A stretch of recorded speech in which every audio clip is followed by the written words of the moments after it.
शमशान घाट के छोर पर बहने वाली नदी का किनारा शांत मगर डरावना नजर आ रहा था, जहां जल चुके मुर्दों की राख धीरे धीरे ठंडी हो रही थी। नदी के पानी में एक मटकी बहती जा रही थी, जिसे देखकर घाट पर खड़े नीलेश ने बेपरवाही भरे अंदाज में अमन से कहा, वो देख अमन, नदी में कोई मटकी बहती जा रही है। रुक, मैं उसे अभी लेकर आता हूँ। देखते हैं आखिर उसमें है क्या। इसी बहाने तू मेरी तैराकी का नमूना भी देख लेगा। तू पागल हो गया है क्या? तूने मुझसे रात के वक्त शमशान घूमने की जिद की, इसलिए मैं चला आया।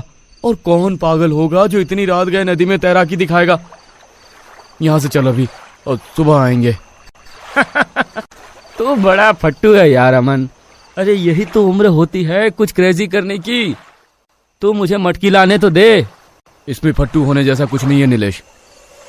शमशान में जले हुए मुर्दों के अलावा भटकी हुई रूहें भी होती हैं। यहाँ बहुत सारे टोटके किए जाते हैं, और तू जिस मटकी को लाने की बात कर रहा है वो सिर्फ मटकी नहीं बल्कि एक टोटका है, समझा? Disgusting man. तू भी गांव के अंधविश्वासी लोगों की तरह बातें कर रहा है। अरे मैं नहीं मानता तेरी भटकी हुई रूहों और टोटके बोटके को। मैं तो चला मटकी लेने। नीलेश एक तैराकी चैंपियन था। वो अपना हुनर अमन को दिखाना चाहता था, इसलिए अमन के लाख समझाने के बावजूद भी वो नहीं माना और अपने कपड़े उतार कर नदी में कूद पड़ा। कुछ ही देर में नीलेश पानी से बाहर निकला और उसके हाथ में एक मटकी थी, जिसे अमन को दिखाते हुए उसने हंसकर कहा, देखा, मैं ले आया मटकी। फेंक दे वो मटकी, फेंक दे नीलेश, वो एक टोटका है। अरे देखने तो दे, आखिर इस मटकी में ऐसा क्या है जिसे तुम गांव वाले टोटका कहते हो। अमन के लाख मना करने के बावजूद नीलेश ने उस मटकी के ऊपर बंधा लाल कपड़ा खोल दिया। अंदर जो कुछ भी था उसे देखकर नीलेश की आंखें चमक उठी। OMG ब्रो, इसमें तो सोने के गहने और मिठाइयां हैं। अरे मजा आ गया भाई, लाखों का माल हाथ लग गया। मगर जब तक नीलेश मटकी के अंदर से वो सारी चीजें निकाल पाता, एक सड़े गले शैतानी पंजे ने उस मटके को उसके हाथ से छीन लिया। दोनों की नजर जैसे ही ऊपर उठी, उनकी सांसें थम गई। एक सड़े गले चेहरे वाली डरावनी औरत उनके सामने खड़ी थी, जो मटके का सोना निकालते हुए डरावनी मगर कमजोर आवाज में बड़बड़ा रही थी। सोना, पिशाचिनी का सोना, मुझे जल्दी करना होगा। वो मेरा इंतजार कर रही होगी। इतना बोलकर वो डरावनी औरत उस मटकी से सोने के गहने निकालकर एक और भागने लगी। नीलेश ने उसका रास्ता रोका और कहा, ये मैंने नदी से निकाला है, ये मेरा है। तेरा?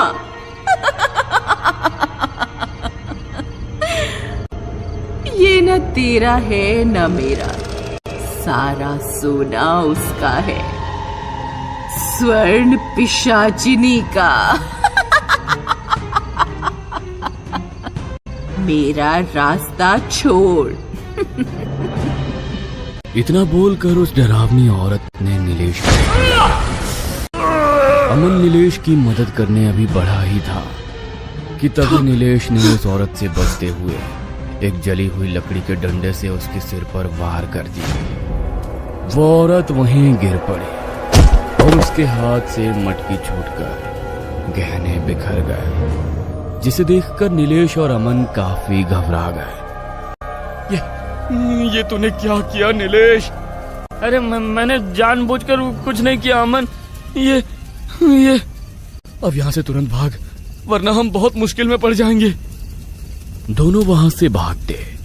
इससे पहले नीलेश जल्दबाजी में उस औरत के पास बिखरे सोने के गहनों को उठाने के लिए बढ़ा, तभी उन्हें एक चेतावनी सुनाई दी। अगर तू सारी जिंदगी उसका कर्ज चुका सके तभी उस सोने को हाथ लगाना।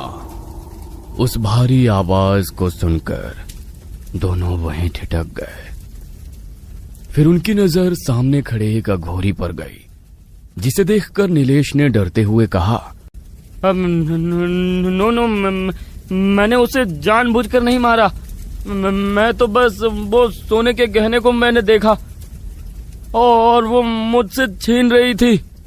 तुम्हारी तरह ही उसने भी कभी सोने का लालच किया था, जिसका परिणाम भोगते हुए आज उसका अंत हो गया।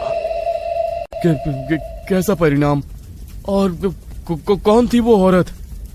अघोरी ने एक बुझी हुई चिता पर अपना आसन लगाते हुए कहा, तुम दोनों की ही तरह वर्षों पहले यहाँ एक पति पत्नी का जोड़ा आत्महत्या करने आया था, जिन पर किसी ने दया दिखाई और उनका भाग्य बदलना चाहा, मगर भाग्य का लिखा कोई नहीं मिटा सकता।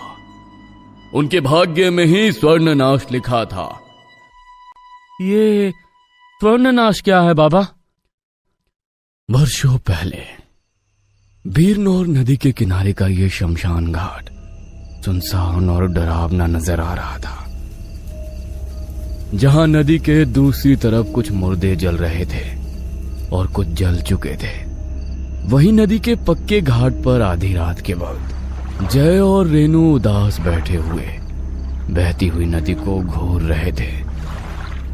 फिर जय ने अपनी चुप्पी तोड़ते हुए कहा, ऐसी जिंदगी से तो मौत अच्छी। जी करता है इसी नदी में डूबकर अपनी जान दे दूं। ऐसा मत कहो जय, आज नहीं तो कल हमारा भी भाग्य बदलेगा। मुझे तुम पर पूरा भरोसा है। नहीं रेनू, हमें अपनी जिंदगी यहीं खत्म कर लेनी चाहिए। हमारे भाग्य को शायद यही मंजूर है। हमारी मदद कोई नहीं कर सकता। इतना बोलकर जय जोर जोर से रोने लगा। तभी उन दोनों को नदी में कोई हलचल महसूस हुई। दोनों चौंक पड़े। वो उस हलचल का कारण समझने की कोशिश कर ही रहे थे कि तभी उन्हें नदी के पानी से बाहर आया हुआ एक शेर दिखाई दिया, जिसे देखकर दोनों चीख पड़े।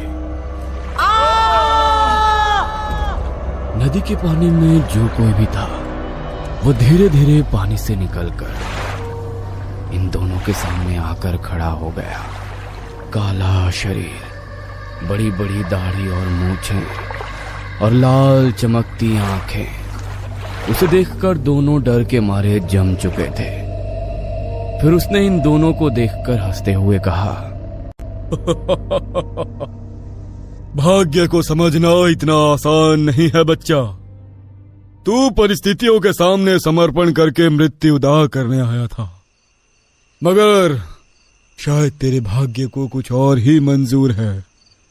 जय और रेनू अभी भी डरे हुए थे। उन्हें समझ नहीं आ रहा था कि वो अजीब सा दिखने वाला शख्स आखिर कौन हो सकता था। फिर जय ने डरते हुए कहा, आप कौन हैं और अचानक पानी से बाहर कैसे? जय अपनी बात पूरी कर पाता कि तभी उस शख्स ने कहा, मैं एक अघोरी हूं और इसी शमशान में रहता हूं। मैं अक्सर रात के वक्त पानी के अंदर साधना करता हूं, पर आज मैंने जब तेरे रोने की आवाज सुनी तो बाहर आ गया। मांग, अपनी रूठी किस्मत से क्या मांगना चाहता है, मैं तेरी इच्छा पूरी करूंगा। जय फिर से भावुक हो गया और आंसू बहाते हुए अपनी तकलीफ उस अघोरी को बताने लगा। बाबा, मेरा नाम जय है और मैं यहीं पास के गांव में रहता हूं। मेरा गांव और मेरे परिवार के ज्यादातर लोग मुर्दे जलाने का काम करते हैं, मगर मुझे वो काम पसंद नहीं था। मेरा सपना बड़ा था, मैं गायक बनना चाहता था। इसलिए मैंने बड़ी कड़ी मेहनत करके शास्त्रीय संगीत सीखा। फिर काम खोजता रहा, मगर हर जगह निराशा हाथ लगी। इसी दौरान आज से कुछ दिनों पहले घर वालों के खिलाफ जाकर मैंने रेनू से शादी कर ली, जिससे घर वाले नाराज हो गए और मुझे घर से निकाल दिया, क्योंकि ना तो मेरे पास पैसे हैं ना काम। मुझे कुछ समझ में नहीं आ रहा था बाबा, इसलिए आज हम दोनों हर जगह से हार कर इस शमशान में आत्महत्या करने आए थे। अघोरी कुछ देर खामोश रहा, फिर उसने कहा, तेरे गले में स्वर हो सकता है, पर तेरे अंदर सम्मोहन शक्ति नहीं है जो तू किसी के ऊपर प्रभाव डाल सके। मैं तुझे उपाय बताता हूं, मगर ठीक वैसा ही करना।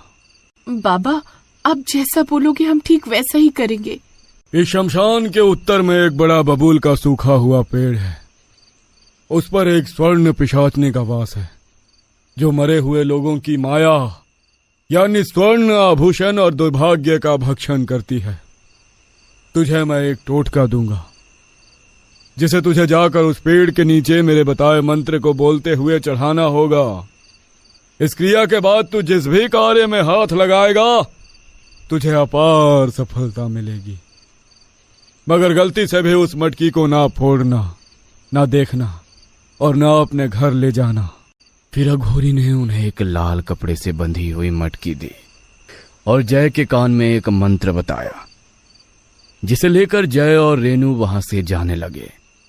तभी अघोरी ने कहा, मगर यह बात अच्छे से याद रखना, ना ही इस मटके को खोल कर देखना, ना ही मंत्र जाप करते हुए उस बबूल के पेड़ के ऊपर देखना, वरना तुम दोनों ऐसे अछूत श्राप के शिकार बनोगे जिससे मुक्त होना नामुमकिन हो जाएगा।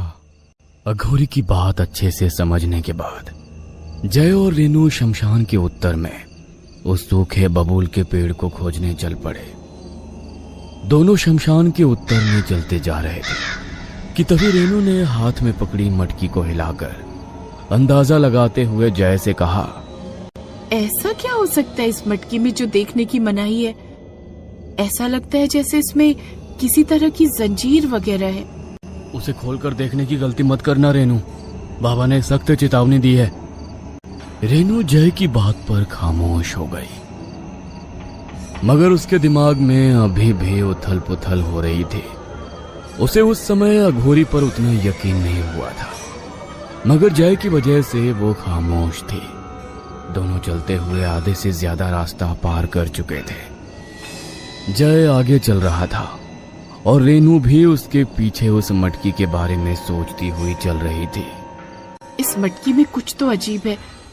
कहीं वो बाबा मेरे भोले भाले जय को ऐसे ही बेवकूफ तो नहीं बना रहा। इतना सोचते हुए रेनू ने उस मटकी पर बंधे कपड़े को खोला और अंदर देखते ही उसके होश उड़ गए। मटकी के अंदर कीमती गहने और मिठाई का एक टुकड़ा शमशान की राख थी। रेनू ने फिर से हड़बड़ी में मटकी का मुंह बंद कर दिया और चुपचाप बबूल की ओर चलती रही। रात के खौफनाक सन्नाटे में बबूल का सूखा पेड़ किसी राक्षस जैसा नजर आ रहा था, जिसके नीचे जय और रेनू खड़े थे। अघोरी ने कहा था, इसलिए दोनों ने अपने सिर झुकाए हुए थे। फिर जय ने रेनू से वो मटकी मांगते हुए कहा, लाओ रेनू वो मटकी। रेनू ने मटकी दे दी। फिर जय अघोरी के बताए मंत्र को पढ़ने लगा। उन दोनों को महसूस हो रहा था जैसे पेड़ के ऊपर किसी तरह की कोई हलचल हो रही हो, मगर दोनों ऊपर नहीं देख रहे थे। रेनू जो चुपचाप खड़ी थी, अचानक उसे एक आवाज सुनाई। कितने मूर्ख हो तुम दोनों जो उस धूर्त अघोरी की बातों में आ गए। अरे चमकने वाला भाग्य ठीक तुम्हारे सिर के ऊपर है और तुम पेड़ की जड़ में भाग्य खोज रहे हो। रेनू चौंक पड़ी उस आवाज को सुनकर। उसने घबराकर जय से कहा, जय तुमने सुनी वो आवाज? ये शायद पेड़ के ऊपर से आ रही है। क्या हो सकता है? अरे इस जगह ऐसे ही वहम होंगे। जैसा बाबा ने कहा था हम वैसा ही करेंगे। बस शांति से खड़ी रहो और भूल कर भी ऊपर मत देखना। जय चुपचाप मंत्र पढ़ रहा था और वो आवाज बार बार सिर्फ रेनू को ही सुनाई दे रही थी, जिसका कारण ये था कि सिर्फ उसने ही वो मटकी खोलकर देखी थी। देख, ऊपर देख। तेरे और तेरे पति का भाग्य यहाँ ऊपर इंतजार कर रहा है। मत पड़ उस दूर तक होरी की बातों में। ऊपर देख। उस आवाज और पेड़ पर होने वाली हलचल की वजह से रेनू का वहां खड़ा रहना मुश्किल हो रहा था। आखिरकार रेनू ने ऊपर देख ही लिया, मगर ऊपर का नजारा देखते ही वो बस एक तीखी आवाज में चीख पड़ी, जिससे वहां का सन्नाटा टूट गया। कुछ तो था उस पेड़ पर जो शायद रेनू को नहीं देखना चाहिए था।